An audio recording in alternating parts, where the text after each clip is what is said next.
হরে কৃষ্ণ।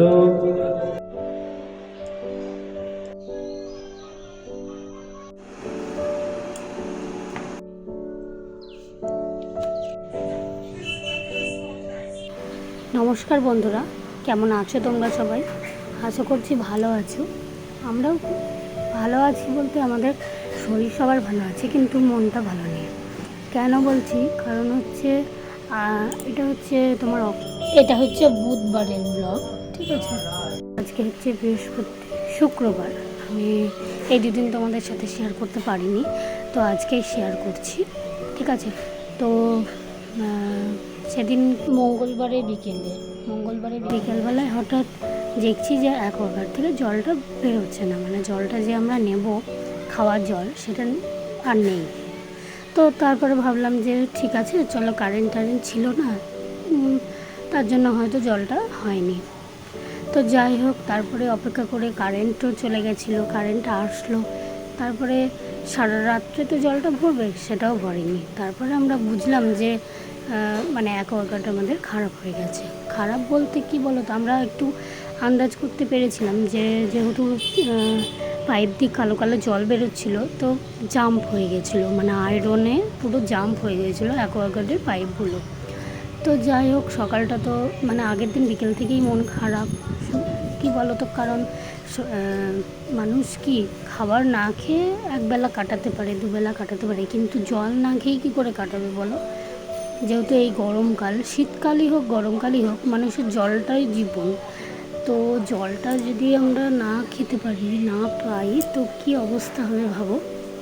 তো যাই হোক, সেদিনটা তো বিকেলবেলা রাত্রি কেটে গেল। পরের দিন সকালবেলা আমরা মানে রাত্রিবেলা আমি জল ফুটিয়ে রেখেছিলাম, তো ওই ছেঁকে কোনো রকমে সবাই খাওয়া হলো। আর ছেলের জন্য একটু আমার বোতলে ছিল, যেহেতু ভাগ্যিস বোতলে আমি রাখি, তো আমি এটাই ভাবছি যে বোতলে রাখার এখন সত্যিই আমি একটা পেলাম, যে রেখেছিলাম বলে ওই জলটা ছেলে খেতে পেলো। তোকে ওইটা দিলাম সকালবেলায়, মানে স্কুলে গেল, তো সমস্ত দিলাম, আর আমরা ওই ছেঁকে কোনো রকমে খেলাম।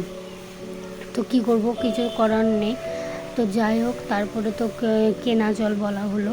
তো কেনা জল আমাদেরকে পরের দিন অনেকটা বেলা করে দিয়েছিল, যেহেতু চারিদিকে এখন জলের খুব সমস্যা চলছে, সাপ্লাইয়ের জল আমাদের আসছে না।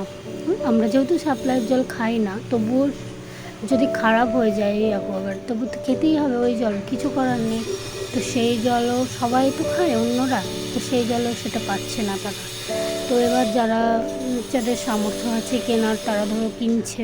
এবার জলটা চারিদিকে চাহিদা হয়ে যাচ্ছে, আর সাপ্লাইয়ের জল একটা জায়গায় দিচ্ছে এখানে, তো সেখানে প্রচণ্ড ভিড়, সবাই মানে বলছে যে গেলে মারামারি, এরকম ব্যাপার, মানে জল নিয়ে কি সমস্যা হয়ে গেছে ভাবো। তো যাই হোক, তারপরে তোমার জলের কেনা জল আনা হলো, আমরা খেলাম। তো অ্যাকোয়াগার্ডের কোম্পানিকে ফোন করা হলো, মানে হাজব্যান্ডটার কি মেসেজ বা ফোন কিছু করেছিল, তারপরে বললো যে হ্যাঁ আসবো। তো কালকে এসেছিলো বৃহস্পতিবারে বিকেলে। তো এই দুদিন আমরা কেনা জলই খাচ্ছিলাম। যাই হোক, সারিয়ে দিয়েছে এখন আমাদের, মানে যাই হোক, মন মেজাজ সবই ভালো আছে বলতে পারো। আমরা জলটা পেয়েছি, এটাই অনেকটা বড় ব্যাপার। তো যাই হোক, দেখতে দেখতে তোমরা দেখতেই পেলে সমস্ত কাজ আমার হয়ে গেছে সকাল থেকে। তো তারপরে আমি দেখো ঠাকুরের বাসন নিয়ে চলে এসেছি। তো কি বলো তো, ঠাকুরের বাসনটার মাজা তোমাদের দেখালাম না, তেঁতুল দিয়ে মাজি, এটা দেখিয়ে দেখালাম যে তেঁতুল কেনাই থাকে আমাদের 12 মাস ঠাকুরের বাসন মাজার জন্য। তো যাই হোক, তোমরা আগের ভিডিওতে আমার কমেন্ট করেছো দুই বন্ধু, একজন হচ্ছে বানিন ব্লম, সে লিখেছে যে সাবস্ক্রাইব করে দিলাম দিদি, তুমি পাশে থেকো। অবশ্যই পাশে থাকবো, তুমিও আমার পাশে থেকো। আর এইভাবে অনেক মানে সাপোর্ট করার জন্য, আমার চ্যানেলে আসার জন্য অনেক ধন্যবাদ। আর একজন কমেন্ট করেছে হচ্ছে লিটিল সর্বাণী, কি একটা না, যাই হোক, ঠিক মনে পড়ছে না আমার নামটা। সে কমেন্ট করেছো যে ভালো লাগলো দিদি, এরকম কিছু একটা কমেন্ট করেছো। তো তোমাকেও বলবো যে অনেক ধন্যবাদ আমার চ্যানেলে আসার জন্য। তোমরা এইভাবে পাশে থেকো, সাথে থেকো, অবশ্যই আমিও পাশে থাকবো সবার। তো তোমরা সবাই ভালো থেকো। তো চলো দেখতে দেখতে তো আমার যে ঠাকুর বাসনগুলো মাজাও হয়ে গেছে। আর সকালবেলায় কি বলো তো, মানে সকালবেলায় এতটাই মন খারাপ ছিল, তারপরে বিকেলবেলায় আর মনটাকে একটু শান্ত করে বেরিয়ে গিয়েছিলাম হনুমানজির মন্দিরে। যেহেতু আমাদের এখানে না 3 দিন ধরে মানে অনুষ্ঠান হচ্ছে আর কি। অনুষ্ঠান বলতে একজন মন্দির মানে প্রতিষ্ঠা হয়েছে, তারপরে তোমার বিভিন্ন ধরনের হরে কৃষ্ণ নাম টাম এসব হচ্ছে। আর বুধবারের দিন অক্ষয় তৃতীয়ার দিন পুজো হয়েছে হনুমানজির। তো সকাল থেকে তো যাওয়া হয়নি, 3 দিনই যাওয়া হয়নি, কারণ কি ছেলেকে স্কুলে হাজব্যান্ডই নিয়ে যাচ্ছিলো, হাজব্যান্ডই আনছিল। তো আমি যেহেতু আনতে যাই ওই রাস্তা দিয়ে, তো আসার সময় দেখতে পাই। তো যেহেতু যাই মানে তোমার আনতে যেতে হয়নি ছেলেকে, তো ওই জন্য ওই সূত্রে বেরোনো হয়, না হলে আর এক্সট্রা করে আর হয় না। আর যে আরও হয় না, ছেলে তো দুপুরবেলায় ঘুমোই না, তোমাদেরকে বলি এর আগে। তো ছেলে যদি একটু দুপুরে খেয়ে দিয়ে ঘুমিয়ে পড়তো, তাহলে বিকেল যাওয়া যায়। ও সেই বিকেলে ঘুমোবে, সন্ধ্যেবেলায় উঠবে। তো এই করে আর বেরোনো হয় না বলো, রাত্রিবেলায় আর ইচ্ছে করে না। তো যাই হোক, বুধবারের দিন ও ঘুমিয়েছিল, বুধবার না মঙ্গলবারে তোমার মঙ্গল নয় বুধবারেই অক্ষয় তৃতীয়া ছিল। তো সেদিন ঘুমিয়েছিল। আর যাই হোক আমি বললাম ঠিক আছে, যদি ঘুমাস তবে নিয়ে যাব। তো যাই হোক ঘুমিয়েছিল, কি কোনো প্রকারে জানি না কি করে, যাই হোক ঘুমিয়েছিল। তারপরে আমরা দুজন একটু রেডি হয়ে গেছিলাম।